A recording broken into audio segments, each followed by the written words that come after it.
Hello थियन family, कैसे हो आप सब। आई होप कि आप सभी लोग बढ़िया होंगे और आप सभी लोग को बढ़िया होना भी चाहिए। जिन लोगों ने भी पिछला चैनल था लेकिन रास्ते में वो फ्रैंकलिन की भी हेल्प करता है और हेवनली डेमन पपेट सेक्ट के एक मेंबर को मार देता है जो कि ओरिजिन किंग लेवल का होता है, लेकिन ऐसे मार देता है जॉन जैसे कि वो दूध पीता बच्चा हो। और इसके बाद चोरी करने की आदत तो इसकी कभी गई ही नहीं, तो स्टोरेज रिंग और उसकी पपेट भी रख लेता है। और इसके बाद जब जाता है तो फैंक जीकोंग बताता है कि फाइट यहाँ नहीं कहीं और हो रही है। जॉन को जैसे ये पता चलता है तो ली वीरोंग बिरुई को लेकर जॉन दूसरी डायरेक्शन की तरफ जाने लगता है जहाँ पे फाइट हो रही थी, जो कि बारबेरियन सिटी थी। बारबेरियन सिटी में पहुंच जॉन एंड टाइम पे लिटिल फेट डॉक्टर और बाई हुआ को बचाता है। साथ ही साथ वहाँ पे काफी सारी फाइट करता है और काफी सारे लोगों को मार देता है। यहाँ तक कि सेक्ट मास्टर भी वहाँ के काफी ज्यादा हैरान थे जॉन की पावर को देख। और इसके बाद वो लोग पीछे हट जाते हैं क्योंकि फैंग तियान भी जॉन की हेल्प के लिए खड़े होते हैं और काफी कुछ होता है। अगर आप लोगों ने पिछला एपिसोड नहीं देखा तो आप लोग देख लेना। और इसके बाद फाइट एंड हो गई थी। वो चैप्टर सच में काफी ज्यादा बड़े बड़े थे लेकिन काफी मजेदार भी थे। तो चलो ये एपिसोड स्टार्ट होता है जस्ट वहीं से। फाइट एंड हो जाने के बाद बर्निंग फ्लेम वैली के जो एल्डर्स होते हैं वो काफी घायल थे, इसीलिए कुछ टाइम के लिए वो उसी शहर पे रुकते हैं। लिटिल फेयर डॉक्टर और बाई हुआ को भी आराम करने के लिए एक जगह देने के बाद एल्डर फैंग तियान और कुछ एक्सपर्ट उस सिटी में एक बड़े से हॉल में पहुंचते हैं। वहाँ पे पहुंचने के बाद एक सर्वेंट तुरंत ही सभी को चाय सर्व करती है। और इसके बाद एंसेस्टर फैंग तियान काफी ज्यादा स्माइल के साथ जोयान की तरफ देखते हैं और कहते हैं, छोटे आदमी, हमें पिछली बार मिले हुए 3 साल हो चुके हैं और इतने कम टाइम के अंदर ही आप 80 स्टार और इवन किंग लेवल पर पहुंच गए हैं। आपने वास्तव में मुझे बहुत चौंका दिया है। एंसेस्टर की बात को सुनकर तो सभी एल्डर्स काफी ज्यादा हैरान होते हैं और चाय का वो घूंट जो उनके अंदर गया था तुरंत ही खांसी में बदल जाता है। उन्हें भरोसा नहीं था कि जोयान इतने कम टाइम के अंदर इतना पावरफुल होगा। इस टाइम पे सभी एल्डर्स को अच्छी तरीके से पता था कि 3 साल पहले जोयान जब बर्निंग फ्लेम वैली के अंदर आया था तो इंटरमीडिएट अटेंडेंस लेवल पर था और 3 साल बाद एक दूसरे ही लेवल पर पहुंच गया। यहाँ तक कि एल्डर जुआन हुआ भी, जिन्होंने core capturing body milk essence को स्वेलो किया था, वो भी 7 स्टार ओरिजिन किंग लेवल पर होते हैं। यहाँ तक कि 3 सालों की मेहनत के बाद जब वो 7 स्टार ओरिजिन किंग लेवल पर पहुंचे थे तो अपने साथियों के सामने उन्होंने काफी सेकी बघारी थी। हालांकि जोयान को देखते हुए यहाँ पे सभी को पता चल जाता है कि जोयान की पावर जैसी पावर किसी की भी नहीं बढ़ सकती। सभी लोग बस यही कहते हैं कि आखिरकार ये बच्चा 3 सालों तक कर क्या रहा था। उनकी हैरान नजरों के सामने जोयान कुछ भी नहीं करता और हेल्पलेस होकर स्माइल करता है। और इसके बाद एल्डर फैंग तियान को ग्रीट करते हुए कहता है, मैं बस किस्मत वाला था। ये सुनकर एंसेस्टर सभी को इग्नोर करते हुए जोयान की तरफ देखते हैं और स्माइल करते हैं, क्योंकि चाहे भले ही किसी को ना पता हो लेकिन उन्हें पता था कि जोयान ने इस लेवल तक पहुंचने के लिए काफी बड़ी कीमत चुकाई है और इसका रीजन स्वाभाविक तौर पर एक हेवनली फ्लेम होना चाहिए। हालांकि ज्यादातर लोगों ने जोयान की केवल पावर देखी थी, वे भूल गए थे कि जोयान ने अपनी जान को जोखिम में डाला था और उसके बाद ही वो इस लेवल पर पहुंच पाया था। इसीलिए ये कहना कि वो किस्मत वाला था ये पूरी तरीके से सही था। आखिरकार एक हेवनली फ्लेम को सेलो करना और रिफाइन करना जो कि एक हुआ हेवनली सोल बन चुकी किसी को भी भरोसा नहीं था। हालांकि जोयान की बात एंड होने के बाद हर कोई लड़ाई की चर्चा करने लगता है जो कि आज हुई थी। और इसी के बाद जोयान को पता चलता है कि उन दोनों सेक्टों ने इस फाइट में साउथ एरिया के ईस्ट रीजन तक को फैला दिया था। और उसी टाइम पे जोयान को याद आता है कि लुओ जिन ने उसे बताया था कि साउथ एरिया के ईस्ट में हिडन क्लाउड पवेलियन का एरिया है और वो जगह काफी ज्यादा शांतिपूर्ण थी। जोयान को भरोसा नहीं था कि ये लोग वास्तव में उस जगह तक फाइट करने के लिए जाएंगे। कुछ चर्चाओं के बाद बाकी लोग फिर हाल से निकल जाते हैं और इसके बाद हाल में केवल जोयान और एंसेस्टर फैंग तियान बचते हैं। तभी एल्डर कहते हैं, जोयान ओल्ड, मुझे आज तुम्हें मेरी हेल्प करने के लिए धन्यवाद देना चाहिए। उन्हें अच्छी तरीके से पता था कि आज की फाइट में अगर जोयान नहीं आया होता और उसने उन ओरिजिन किंग लेवल के एक्सपर्ट को घायल नहीं किया होता तो आज बर्निंग फ्लेम वैली को काफी नुकसान झेलना पड़ता। तभी जोयान कहता है, सीनियर मेरे एंसेस्टर के ओल्ड फ्रेंड है, इसीलिए जूनियर की ये रिस्पॉन्सिबिलिटी है कि वो आपकी हेल्प करे। और इसके अलावा मैं बर्निंग फ्लेम वैली का ऑनररी एल्डर भी तो हूँ और अगर इस बारे में बात करें तो मैं बर्निंग फ्लेम वैली का मेंबर भी हूँ, इसीलिए एल्डर को बिल्कुल भी पोलाइट नहीं होना चाहिए। ये सुनकर एल्डर तुरंत ही स्माइल करते हैं और इसके बाद कहते हैं, जो जुआन कहाँ है, आप अकेले क्यों आए हैं, आखिरकार वो कहाँ है। जो जुआन की बात को सुनकर जुआन थोड़ा सा उदास होता है और इसके बाद उन्हें पूरी चीजें बता देता है कि उन्हें जो बिंग जुआन अपने साथ जो क्लेन में ले गए थे जो की सेंट्रल प्लेन्स में है और उनका कोई बुरा इरादा नहीं था। और इसके बाद जोयान तुरंत ही उस हॉल के बाहर निकलता है और बाहर आकर जुआन तुरंत अपने पास लियानियर की आकृति को देखता है और लियानियर को देखते ही जुआन के चेहरे पे एक स्माइल आ जाती है। साथ ही जुआन ने ये भी फील कर लिया था कि उसकी बॉडी का जो पॉइजन है वो पूरी तरीके से कंट्रोल हो चुका है। हालांकि लियानियर जोयान को अचानक देख काफी ज्यादा चौंक जाती है और इसके बाद थोड़ी देर तक हैरान आंखों के साथ तुरंत ही जोयान को गले लगा लेती है। भले ही वे कई सालों से न मिले हों लेकिन ये छोटी लड़की अभी भी जोयान को नहीं भूली थी। और काफी देर बाद लियानियर जोयान के गले से दूर हटती है और इसके बाद जोयान उस लड़की को देखता है जो काफी ज्यादा क्यूट थी और पहले से काफी ज्यादा सुंदर लग रही थी। और जोयान को ये पूरा भरोसा था कि फ्यूचर में ये और भी ज्यादा क्यूट और पावरफुल होगी। बाद में जोयान लियानर के साथ एक आंगन में पहुंचता है और आंगन में ली बिंगरुई बोर होते हुए एक पत्थर की मेज पे चाय पी रही होती है और उसी के सामने बाई हुआ होता है जो कि अभी भी अपने चोटों से रिकवर नहीं हो पाया था। फिर भी वो वहाँ पे बैठा हुआ था क्योंकि उसे पता था उसके सामने वाली लड़की से निपटना आसान नहीं है, इसीलिए वो उसे कंपनी दे रहा होता है। ताकि ये कोई मुसीबत ना खड़ी कर दे। जुयान को देखकर बाई हुआ तुरंत ही उठ जाता है और बाई हुआ को जब जुयान देखता है तो अचानक ही उसकी भौहें तन जाती है, क्योंकि वो जानता था सामने वाला पर्सन घायल है, फिर भी वो ऐसे कैसे बैठ सकता था। इसलिए जुयान आगे बढ़कर कुछ कहने वाला था, लेकिन तभी जुयान बाई हुआ की नजरों को देखता है जो ली बिंगरुई की तरफ इशारा कर रही थी, और वो काफी ज्यादा अलर्ट दिखाई दे रहा था, क्योंकि उसे नहीं पता था कि इस लड़की का टारगेट क्या है और वो लापरवाही नहीं करना चाहता था। ये देखकर जुयान भी तुरंत ही समझ जाता है और स्माइल करते हुए बाई हुआ को रूम में आने में मदद करता है, और इसी के बाद वो बाई हुआ को और उस लड़की के बारे में और अपने बारे में हर एक चीज बताता है। और बाई हुआ जब ये सुनता है कि ली बिंगरुई वास्तव में होंग लीना की डिसाइबल थी तो वो काफी ज्यादा हैरान होता है, और इसके बाद वो ली बिंगरुई को देखता है तो वो देख सकता था कि ली बिंगरुई उन दोनों को ही देख रही थी। हालांकि जुयान के द्वारा समझाए जाने के वो धीरे धीरे शांत होता है, और इसके तुरंत बाद जुयान लिटिल फेई डॉक्टर को देखता है और वो पिछली लड़ाई के बाद अभी भी बेहोश थी। कुछ जांच के बाद जुयान को फील होता है कि लिटिल फेई डॉक्टर घायल तो नहीं है, लेकिन अभी भी काफी ज्यादा वीक हो गई है, और जुयान को भरोसा होता है कि वो बहुत जल्दी ही ठीक हो जाएगी। लिटिल फेई डॉक्टर और बाई हुआ को लियानर की देखरेख में सौंपकर जुयान उस रूम के बाहर चला जाता है, और इसके बाद वो ली बिंगरुई की काफी कोल्ड आइस को देखता है। तभी ली बिंगरुई कहती है, ये मत सोचो कि मैं तुम्हें इसलिए नहीं मारूंगी क्योंकि तुम्हारे पास मास्टर के कहे हुए बर्ड हैं, एक बार मेरा कल्टीवेशन तुम्हारे ऊपर होने दो, मैं तुम्हें जरूर मार डालूंगी। तभी जुयान ली बिंगरुई को इग्नोर करते हुए तुरंत ही उस टेबल से केटली को उठाता और एक कप चाय लेकर पीने लगता और सिर हिलाकर कहता है, ठीक है, मैं इंतजार करूंगा कि तुम मुझे कब मारोगी। और इसके बाद 2 दिन बाद जुयान का ग्रुप और बर्निंग फ्लेम वैली के लोग बर्निंग फ्लेम वैली में लौट आते हैं। साथ ही बाद के दिनों में बर्निंग फ्लेम वैली और उन दोनों सेक्ट के बीच की जो फाइट होती है वो बहुत कम हो गई थी, और इस टाइम पे किसी ने भी किसी के ऊपर अटैक नहीं किया था। साथ ही जुयान नाम पूरे साउथ के अंदर फैल गया होता है। इस टाइम पे बर्निंग फ्लेम वैली के अंदर के दिन काफी ज्यादा शांति से कट रहे होते हैं, लेकिन कोई भी बता सकता था कि यह तूफान से पहले की शांति है, और एक्सट्रीम साउथ में जरूर ही कुछ ना कुछ खतरनाक होगा। वो 2 सेक्ट ज्यादा देर तक बर्दाश्त नहीं कर पाएंगे, और इसके बाद एक बार फिर से काफी बड़ी फाइट स्टार्ट होगी। इस टाइम पे एक हॉल का हमें सीन दिखाया जाता है जहाँ पे एंसेस्टर फेंगतियान अपनी चीफ की सीट में बैठे हुए थे, जबकि वहाँ पे काफी सारे एल्डर बैठे हुए थे, और इस टाइम पे जुयान भी फर्स्ट एल्डर के बगल की सीट में ही बैठा हुआ था, और वो सीट कुछ ऐसी थी जो की काफी इंपॉर्टेंट पर्सन और क्लेन के गेस्ट के लिए होती है, लेकिन जुयान को वहाँ बैठा देखकर किसी को भी अजीब नहीं लगता। तभी फर्स्ट एल्डर कहते हैं, कल हमें खबर मिली थी कि वो दोनों सेक्ट अपने एक्सपर्ट्स को वापस से इकट्ठा कर रहे हैं, ऐसा लगता है कि वो वापस से अटैक करने के लिए सोच रहे हैं, और इस बार वो अटैक अपनी पूरी ताकत के साथ करेंगे, और तब उनसे फाइट करना हो सकता है कि मुश्किल हो। ली चेंगसू की बात को सुनकर सभी लोग थोड़ा सीरियस होते हैं, लेकिन वो तुरंत ही कहते हैं, बस उन्हें आने दो, अभी भी हमारी बर्निंग फ्लेम वैली के अंदर एल्डर जियोयान है, चाहे उनमें से कितने भी आए वे पूरी तरीके से नष्ट होकर ही जाएंगे। तभी दूसरे एल्डर भी कहते हैं, ये सही है, जब तक एल्डर जियोयान है कोई भी ओरिजिन किंग लेवल का एक्सपर्ट उनके लिए मैच नहीं होगा, इसमें डरने की कोई बात भी नहीं। इस टाइम पे जुयान इस चीज को लेकर काफी ज्यादा पॉपुलर हो गया था कि ओरिजिन किंग लेवल के नीचे, ओरिजिन एम्परर लेवल के नीचे जुयान किसी को भी हरा सकता है, और ओरिजिन किंग उसके लिए कोई भी खतरा नहीं है। हालांकि तभी एल्डर फेंगतियान कहते हैं, कॉन्फिडेंस एक अच्छी चीज है, लेकिन ओवर कॉन्फिडेंस उतना ही बुरा है। जब तक फाइट सामने नहीं आ जाती हम में से कोई भी कुछ भी डिसाइड नहीं कर सकता। जिसके बाद वो लोग आने वाली फाइट के लिए तैयारी शुरू करने के लिए कहते हैं, और सभी लोग हॉल से चले जाते हैं। उनके चले जाने के बाद फेंगतियान तुरंत ही जुयान और ली चेंगसू की तरफ देखते हुए कहते हैं, मैं किसी चीज से ज्यादा हैरान नहीं हूँ, लेकिन जिस चीज से मैं परेशान हूँ वो है घोस्ट हॉल। इस टाइम पे एल्डर फेंगतियान जुयान और एल्डर ली चेंगसू के सामने कुछ भी नहीं छिपाते। साथ ही इस टाइम पे फेंगतियान को पता भी था कि हेवनली पपेट सेक्ट और घोस्ट हॉल के बीच में कोई न कोई रिलेशन तो जरूर है। हालांकि उन्होंने पिछले 3 सालों में इन दोनों सेक्ट के अंदर घोस्ट हॉल का कोई भी मेंबर नहीं देखा, लेकिन उन्हें लग रहा था कि इन 2 सेक्ट और बर्निंग फ्लेम वैली की फाइट में घोस्ट हॉल जरूर इंटरफेयर करेगा।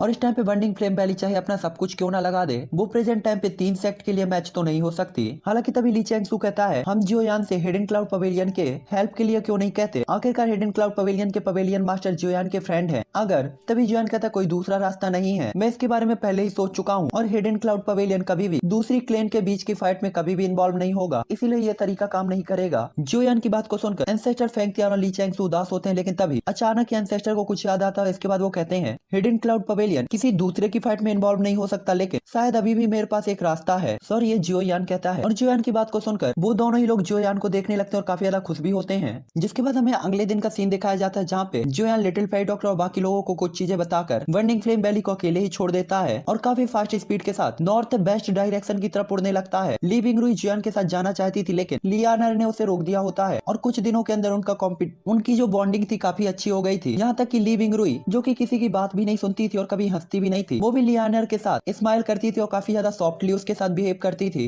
इस टाइम पे जियोयान अपनी स्पीड के साथ बहुत जल्दी जल्दी ही साउथ वेस्ट रीजन के बॉर्डर पर पहुंच जाता है, जहां वो ल्यूकांग सिटी में रुकता है और लुइया परिवार से मिलता है। ये वही फैमिली थी जहां से जोयान ने ब्लड फ्लेम बर्ड को लिया था। और इसके बाद जोयान फिर से आगे की तरफ उड़ना स्टार्ट कर देता है। साथ ही जोयान को देखते हुए लुइया भी काफी पछताता है कि उस टाइम पे उसके पास जोयान के साथ फ्रेंडशिप करने का चांस था, लेकिन उसने जोयान से फ्रेंडशिप नहीं की थी। और किसने सोचा होगा कि इस छोटे से टाइम के अंदर जोयान इस लेवल पर पहुंच जाएगा, यहाँ तक कि उसके पास बर्निंग फ्लेम वैली के साथ भी कनेक्शन था। ल्यूकांग सिटी को छोड़ने के बाद जोयान कुछ ही घंटों के अंदर एक नई सिटी पे पहुंचता है, जो कि काफी ज्यादा जानी पहचानी सिटी थी, और ये होती है एशियन स्विस सिटी, जो देखकर जोयान तुरंत ही कहता है आखिरकार मैं आ गया हूँ। इतने सालों बाद आकर जोयान जब इस सिटी को देखता है तो यहाँ पे काफी सारी चीजें पहले ही बदल गई होती हैं। और इस टाइम पे जोयान सबसे पहले अल्केमिस्ट एसोसिएशन के बाहर खड़ा हुआ होता है। और इस टाइम पे जोयान ने एंटर तो नहीं किया था, लेकिन अपनी स्पिरिचुअल पावर की हेल्प से उसने पहले ही दो लोगों का पता लगा लिया था, जो कि गूली और चिलिन थे। और इतने सालों तक ना मिलने के बाद पहले ही उन दोनों लोगों का कल्टीवेशन ओरिजिन रिटर्नेस लेवल पर पहुंच चुका होता है। साथ ही उनकी एल्केमी रैंक में भी काफी अच्छा सुधार हुआ था, और वे दोनों लोग ही प्रेजेंट टाइम पे टियर 4 के एल्केमिस्ट बन चुके थे। जोयान ने अपनी नॉर्मल जांच से यह भी जाना था कि एल्केमिस्ट एसोसिएशन के अंदर 2 रैंक 4 के एल्केमिस्ट और काफी सारे रैंक 3 के एल्केमिस्ट भी थे, जिसके कारण जोयान ये बता सकता था कि एल्केमिस्ट एसोसिएशन कुछ सालों के कंपैरिजन में इस टाइम पे काफी ज्यादा अच्छी हालत में था। हालांकि जोयान के ऑरे को फील करके गूली और चिलिन भी इसका पता लगा लेते हैं, और ये केवल इसलिए था क्योंकि जोयान ने अपने ऑरे को छिपाया नहीं था। इसीलिए वो तुरंत ही कहते हैं मैं काफी ज्यादा सरप्राइज हूँ कि कौन एल्डर हमारे एल्केमिस्ट एसोसिएशन के अंदर आया है। मुझे उम्मीद है कि एल्डर के वेलकम में मुझे देरी हो गई, इसके लिए वो मुझे माफ कर सकते हैं।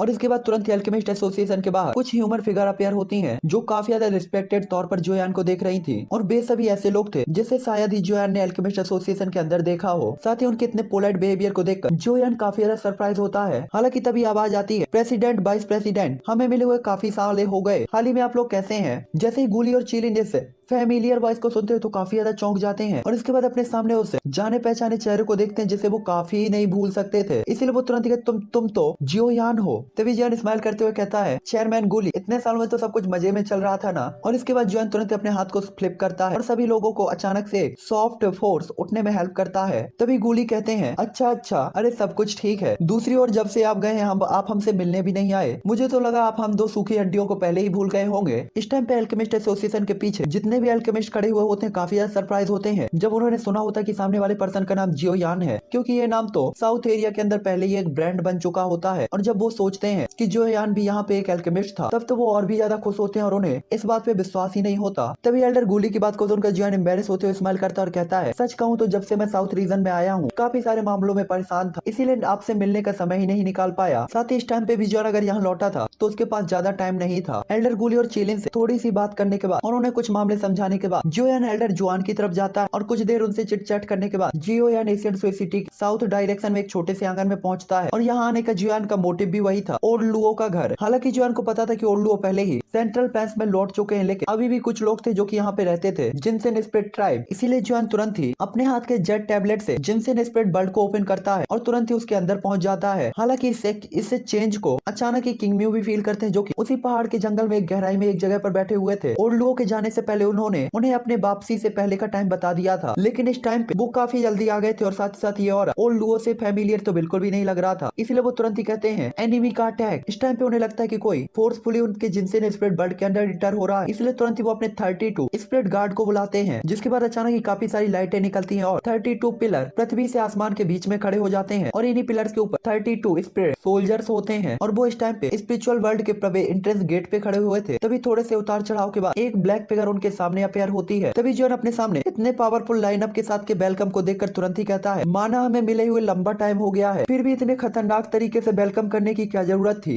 इस टाइम पे जोन थोड़ा सा डर भी फील कर रहा होता है और थोड़ा सा एम्बेरेस भी होता है। जिनसेन वर्ल्ड के अंदर सभी गार्ड जोयान को देखकर काफी ज्यादा उदास होते हैं। साथ ही किंग म्यू भी थोड़ा सा एम्बेरेस होता है, क्योंकि वो भूल गए थे कि ओल्ड लुओ के साथ साथ जोयान के पास भी एक जेट टैबलेट है, जिसके कारण वो कभी भी जिनसेन स्प्रेड वर्ल्ड के अंदर इंटर हो सकता था। हालांकि थोड़ी देर तक अजीब फील करने के बाद किंग म्यू तुरंत ही एक प्यारी स्माइल के साथ जोयान की तरफ देखते हैं और इसके बाद कहते हैं बुरा नहीं छोटे साथी, मैंने तुम्हें इतने सालों से नहीं देखा, लेकिन तुम्हारा कल्टीवेशन वास्तव में इस लेवल पर पहुंच गया है। किंग म्यू अपनी कल्टीवेशन की हेल्प से ये बताने में कैपेबल थे कि जोयान की power 8 star origin king level पर है, और इतनी कम एज के अंदर इतनी खतरनाक कल्टीवेशन को यंग जनरेशन में पहले ही काफी पावरफुल माना जा सकता था। हालांकि कुछ देर की बातचीत के बाद जोयान किंग फैंग की तरफ देखता है, जो कि काफी ज्यादा एक्साइटेड लग रहा था, और वो किंग म्यू की बात के बजाय जोयान के साथ टेस्ट करना चाहता था उसकी पावर को, और इसीलिए वो तुरंत ही कहता है हम फाइट क्यों नहीं करते, मुझे देखने दो तुम कितने पावरफुल हो गए हो? आखिरकार इतनी सालों की कल्टीवेशन के बाद मेरी पावर में भी जंग लग गया है। किंग फेंग की बात को सुनकर किंग मियो भी सिर हिलाते हैं, जैसे कि उनको रोकने का कोई भी इरादा ना हो। और इसके बाद जोयान को देखते हैं, क्योंकि ये लास्ट डिसीजन तो जोयान के ऊपर ही था कि वो फाइट एक्सेप्ट करता है या नहीं। हालांकि यहाँ पे अपना टर्की भी पीछे नहीं रहता और तुरंत ही एक स्माइल के साथ अपने पैर को जमीन पे मारता और आगे की तरफ बढ़ जाता है। ये देखकर किंग फेंग भी हंसते हुए कहता है, अच्छा तो अब मैं भी पोलाइट नहीं रहूंगा। और इसके बाद उसकी भी जिनसेन कोई बाहर निकलती है और वो पलक झपकती जोयान के सामने आता है। और इसके बाद किंग फेंग तुरंत ही अपने पंच को जोयान की चेस्ट की तरफ शूट करता है। और इस टाइम पे उसका पंच बस जोयान की चेस्ट पे लगने वाला था कि तभी अचानक एक सिप की आवाज के साथ जोयान उसके बगल से निकल जाता है। ये देखकर तो जिनसेन ट्राइब के सभी मेंबर और किंग मियो भी काफी ज्यादा हैरान होते हैं कि जोयान की स्पीड इतनी ज्यादा है। और यहाँ तो किंग मियो सोच रहे होते हैं कि स्पीड में तो वो भी जोयान को नहीं हरा पाएंगे।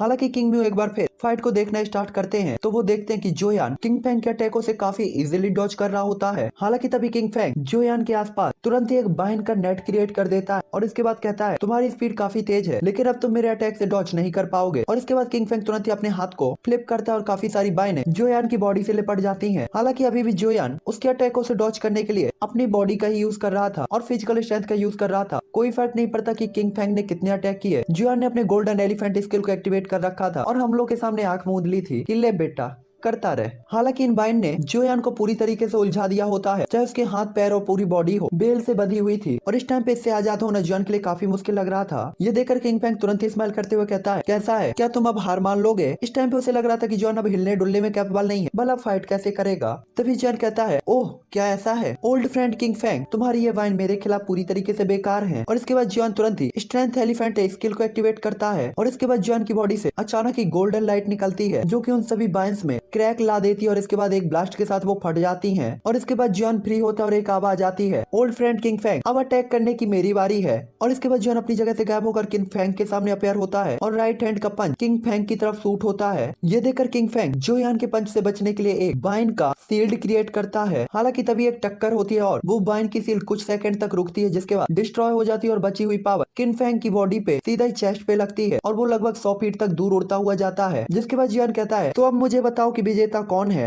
यहाँ पे जोयान को पूरा कॉन्फिडेंस होता है कि वो फोर्स एंड मैनिफेस्टेशन स्किल का यूज करके ओरिजिन एम्परर लेवल के किसी भी वॉरियर को हरा सकता है। ओरिजिन एम्परर लेवल के नीचे के किसी भी वॉरियर को आसानी से हरा सकता है। और अगर वो अपनी जिनसिनकुई को जोड़ दे तो नॉर्मल ओरिजिन एम्परर लेवल के वॉरियर के साथ भी जोयान फाइट कर सकता है। ये सुनकर किंग फेंग हंसते हुए कहता है, तुम सच में काफी ज्यादा पावरफुल हो, लेकिन ये अभी खत्म नहीं हुआ, आइए इस अटैक को आजमाते हैं। और इसके बाद जमीन से अचानक ही एक बेल निकलती है जो कि ग्रीन कलर की एक छड़ में बदल जाती है और उस टाइम पे वो ग्रीन रॉड बिल्कुल गन्ने की तरह दिखाई दे रही थी और किंग फेंग उसमें अपनी डुईकुई को डाल रहा होता है, सॉरी जिनसेनकुई को। और इसके बाद उसे जोयान की तरफ शूट करते हुए कहता है, जोयान मेरी स्काई स्क्रैपिंग स्टिक को खाओ। और इसके बाद वो छड़ तुरंत ही जोयान की तरफ बढ़ती है और इस टाइम पे इसके अंदर की पावर और ऑरा जोयान के ऊपर काफी प्रेशर बना रहा था। यहाँ तक कि ओरिजिन एम्परर लेवल का वॉरियर भी इस अटैक को हल्के में लेने की हिम्मत नहीं करेगा। इस टाइम पे जोयान समझ जाता है कि वो अपने ट्रम्प कार्ड का यूज कर रहा है। ये देखकर किंग मियो भी काफी ज्यादा हैरान होते और वो अंदर ही अंदर किंग फेंग को काफी ज्यादा डांटते क्योंकि उन्हें पता था ये अटैक जोयान को हर्ट भी कर सकता था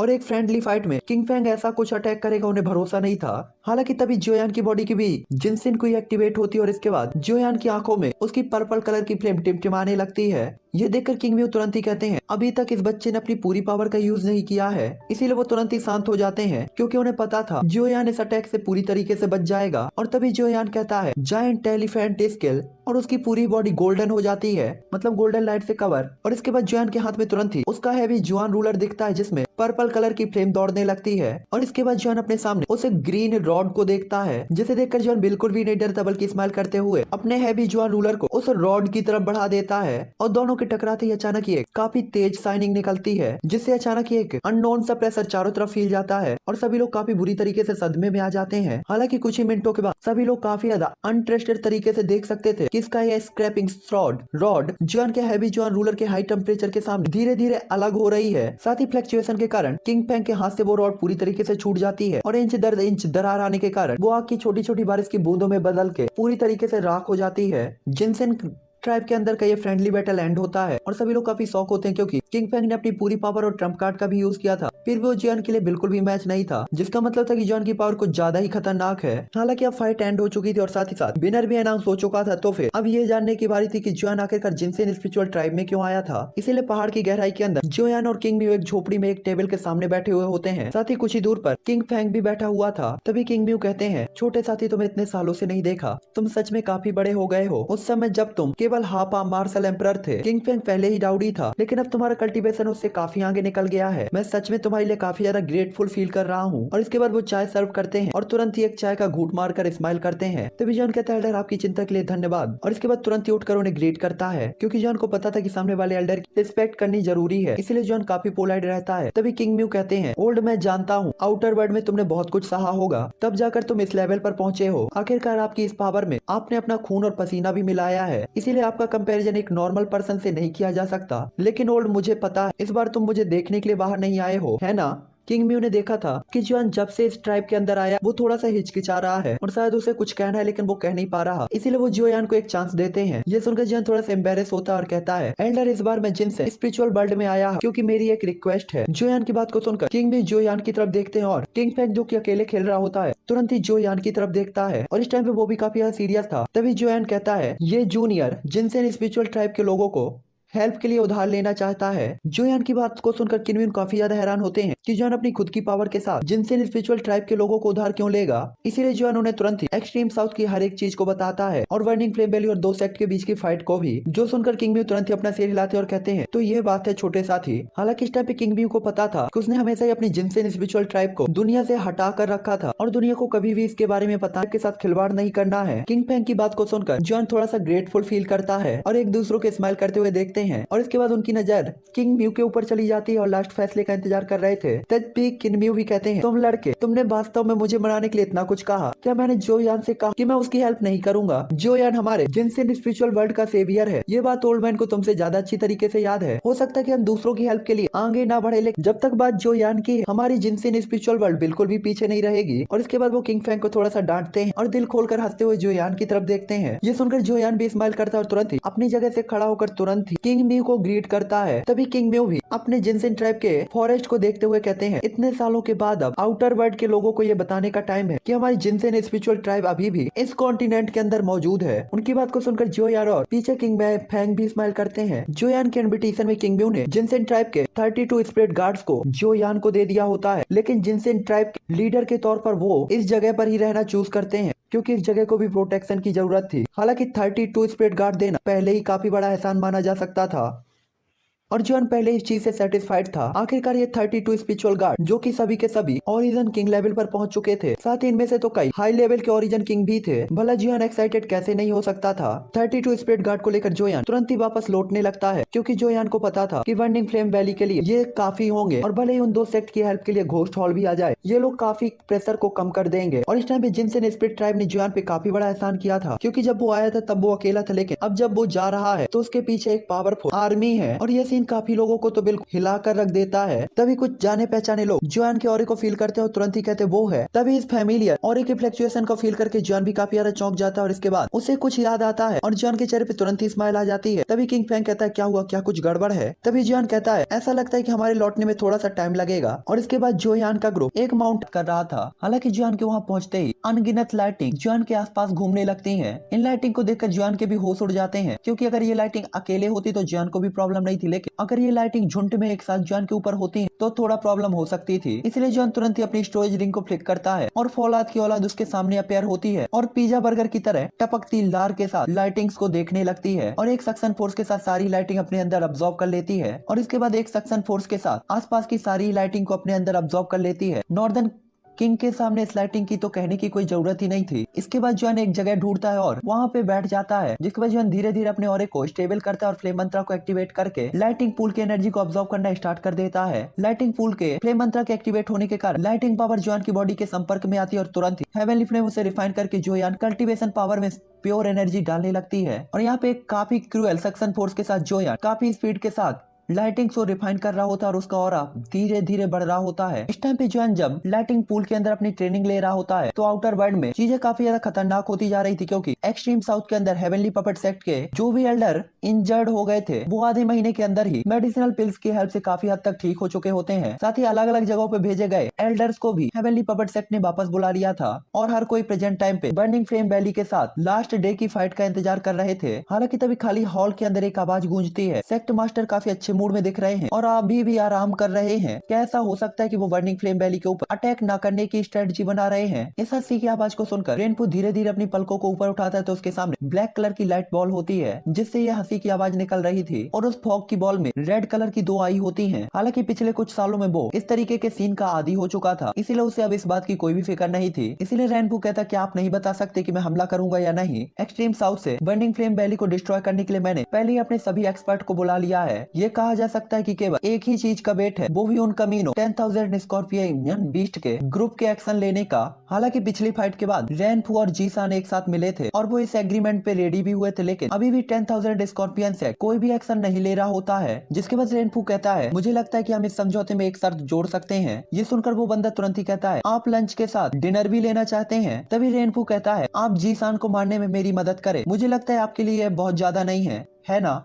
ये सुनकर घोस्ट हॉल का वो मेंबर तुरंत ही कहता है ये आपकी प्रॉब्लम है, हमने आपसे कोर कैप्चरिंग बॉडी मिल्क का वादा किया था। बर्निंग फ्लेम वैली को खत्म करने के बाद हम जियोयान को प्राप्त करेंगे और जहाँ तक रही बात आपकी, तो आपको कोर कैप्चरिंग बॉडी मिल्क मिलेगा जो आप चाहते हैं, बाकी की जिम्मेदारी हमारी नहीं होगी। ये बात सुनकर तो रेनपू को काफी ज्यादा गुस्सा आता है, लेकिन वो कुछ भी नहीं कर सकता था, इसीलिए कोल्ड आइस के साथ उसे देखता है। तभी वो बंदा कहता है याद रखें आप मेरे घोस्ट हॉल के साथ कुछ भी कहने के लायक नहीं है, और एक अजीब सी हंसी के साथ वो तुरंत ही वहाँ से गायब हो जाता है। और इसके बाद सीन वापस एशियंट स्विफ्ट सिटी के अंदर ग्रे माउंटेन का दिखाया जाता है, जहाँ पे काफी सारे लाइटिंग बोल्ट्स को ऑब्जॉर्व और रिफाइन करने के बाद जोन का फ्लेम मंत्र उन्हें ऑब्जॉर्व कर लेता है और जोन की आंखें भी धीरे धीरे खुलती हैं और चेहरे पे एक स्पष्ट स्माइल भी होती है। इस टाइम पे जॉन ने काफी सारी लाइटिंग बोल्ट को ऑब्जॉर्व करके अपनी पावर को ओरिजिन किंग लेवल के पीक लेवल पर पहुंचा लिया था। साथ ही इस टाइम पे जोयान केवल ओरिजिन एम्परर से एक स्टेप दूर होता है, इसलिए जॉन स्माइल करते हुए और काफी ज्यादा खुश होते हुए तुरंत ही अपनी जगह से उठने ही वाला था कि तभी जोयान अपना सिर उठाकर देखता और सामने के सीन को देखकर काफी ज्यादा हैरान होता है, क्योंकि अपने चारों तरफ देखने के बाद भी जोयान को इस लाइटिंग पूल के अंदर एक भी लाइटिंग बोल्ट नहीं दिखाई देता। यहाँ तक कि ये जानकर जोयान सबसे ज्यादा हैरान होता है कि इस पूल के अंदर की लाइटिंग एनर्जी पूरी तरीके से अब्सॉर्ब हो गई है। ये जानकर जॉन काफी ज्यादा हैरान होता है अपनी स्पिरिचुअल पावर से कि इस पूल के अंदर की जो लाइटिंग पावर है वो पूरी तरीके से अब्सॉर्ब हो चुकी है और लगभग आने वाले कई सालों तक यहाँ पे लाइटिंग का प्रोडक्शन नहीं होगा। और जिस पर्सन ने ये सब किया था वो ऑब्वियसली अपना ठरकी जोयान था। सॉरी, जोयान कैसे होगा, आप लोग बताओ कौन होगा वो? अरे क्या, आप तो पता चल गया होगा। जिसने भी ये सब किया था वो ऑब्वियसली अपना ठरकी फौलाद की औलाद नॉर्दर्न किंग होता है। इस टाइम पे लाइटिंग की पावर को अब्सॉर्ब करने के बाद फौलाद की औलाद की बॉडी के ऊपर घूमने वाली लाइटिंग पहले ही काफी ज्यादा कंडेंस हो चुकी थी और काफी ज्यादा पावरफुल दिखाई दे रही थी। इसके साथ ही साथ उसकी बॉडी पर पर्पल कलर की साइन आने लगी थी और लाइटिंग के काफी सारे सिंबल उसकी पूरी बॉडी पे बन गए होते हैं और ये लाइटिंग देखने पे ऐसी लग रही होती है जैसे कि ये वास्तव में जिंदा हो और मूवमेंट कर रही थी। साथ ही जॉन ने जिस चीज ने सबसे ज्यादा जॉन को हैरान किया था वो ये थी कि नॉर्दर्न किंग के भौहों के बीच में सिल्वर कलर के 5 एक्स्ट्रा ड्रैगन स्केल होते हैं। जोयान का दिल इस सीन को देखकर काफी ज्यादा कांप जाता है, क्योंकि जोयान को पता था कि northern king Asian boy dragon tribe का है और उसकी बॉडी के अंदर जब वो जिंदा था तो काफी सारे ड्रैगन स्केल थे, लेकिन हेवनली फ्लेम से रिफाइन किए जाने के बाद उसके ड्रैगन स्केल उसकी बॉडी के साथ फ्यूज हो चुके थे और उसकी स्किन पूरी तरीके से चिकनी थी। लेकिन एक बार फिर से ये ड्रैगन स्केल उसकी बॉडी में दिखाई देने लगे थे। हालांकि जॉन इस पे अब ज्यादा ध्यान नहीं देता, क्योंकि जो भी हो लाइटिंग पूल में एंटर होने के बाद नॉर्दर्न किंग की पावर भी बढ़ गई थी और इस टाइम पे ओरिजिन किंग पर नॉर्दर्न किंग की पावर पहुंच चुकी होती है। हालांकि यहाँ पे जॉन थोड़ा सा उदास भी होता है कि उन दोनों ने इस लाइटिंग पूल की पूरी लाइटिंग को ऑब्जॉर्व कर लिया था और जब लोगों को इसका पता चलेगा तो वो कितना ज्यादा नाराज होंगे। हालांकि लाइटिंग पूल से बाहर निकलने के बाद जॉन देखता है कि सभी लोग काफी ज्यादा बेसब्री से उसका इंतजार कर रहे थे। ये देखकर जॉन थोड़ा सा एम्बेरेस भी होता है। जिसके बाद जोयान ग्रे माउंटेन के उन 3 बर्ड को देखता है और इसके बाद जॉन तुरंत ही कहता है क्योंकि मैंने यहाँ पे पूरी लाइटिंग की पावर को ऑब्जॉर्व कर लिया है तो मुआवजे के तौर पे मैं अपनी बिल पावर को यहाँ पे छोड़ूंगा जो कि मेरी करंट स्टेट के साथ होगी। और हालांकि जॉन की ये बिल पावर जो कि ओरिजिन किंग लेवल के वॉरियर के साथ की थी भले ही लाइटिंग की पावर की तरह इफेक्टिव ना हो, लेकिन एक बार जब कोई इसे समझ लेगा तो उसे लाइटिंग पूल की तुलना में काफी ज्यादा प्रॉफिट प्राप्त होगा। इसके तुरंत तुरंत बाद जोया किंग फैंग की तरफ देखता है और किंग फैंग से उसे पता चलता है कि लाइटिंग पूल के अंदर एंटर हुए उसे आधा महीना हो चुका है। और ये सुनकर जॉन का दिल अचानक ही कस जाता है और इसके बाद वो बर्निंग फ्लेम वैली और दो सेक्ट के बीच की फाइट के बारे में सोचता है और इसके बाद वो तुरंत अपने ग्रुप को लीड करते हुए एक्सट्रीम साउथ की तरफ चलने लगता है। तो चलो भाई ये एपिसोड अब मैं यहीं पर एंड करता हूँ, क्योंकि नेक्स्ट एपिसोड में शायद होने वाली है फाइट, तो जैसे हम एक ही एपिसोड के अंदर कवर करने का ट्राई करेंगे, इसीलिए इस एपिसोड को मैं यहीं पर एंड करूंगा और मैं मिलूंगा आपसे नेक्स्ट एपिसोड पे। तो बाय बाय 3N फैमिली।